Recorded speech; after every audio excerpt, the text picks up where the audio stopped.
ഒക്കിനാവൻ സന്ദർശനത്തിൽ ഒരു major challenging activity എന്നത് ഒക്കിനാവൻ മാരത്തോണിൽ പങ്കെടുക്കുക എന്നതായിരുന്നു. എന്റെ ആദ്യത്തെ 10 കിലോമീറ്റർ റൺ കംപ്ലീറ്റ് ചെയ്തത് 1 മണിക്കൂർ 17 മിനിറ്റ് 24 സെക്കൻഡ്.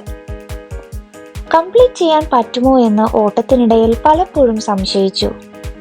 എന്നാൽ 5 കിലോമീറ്ററിന്റെ കട്ട് ഓഫ് ടൈമിനുള്ളിൽ ഓടിയെത്തിയപ്പോൾ കോൺഫിഡൻസ് കൂടി. നല്ലതുപോലെ ക്ഷീണിച്ചു, പക്ഷേ അതിയായ സന്തോഷം തോന്നി. ഓട്ടത്തിന്റെ ക്ഷീണമൊക്കെ കഴിഞ്ഞ് അടുത്തതായി ഞാൻ പോയത് അമേരിക്കൻ വില്ലേജിലാണ്. അമേരിക്കൻ വില്ലേജിന് ജപ്പാനിൽ എന്താ സ്ഥാനം എന്നല്ലേ? 1945 US ഫോഴ്സസ് ഒക്കിനാവ ഇൻവേഡ് ചെയ്തിരുന്നു.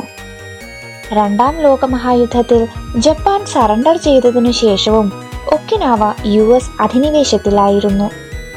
1972 ഒക്കിനാവ ജപ്പാന് കൈമാറിയതിനു ശേഷവും US മിലിറ്ററി ബേസസ് ഇവിടെ പ്രവർത്തിച്ചു വരുന്നു. ഇതാണ് യുണൈറ്റഡ് സ്റ്റേറ്റ്സും ഒക്കിനാവയുമായിട്ടുള്ള ലോങ് ടേം റിലേഷൻ.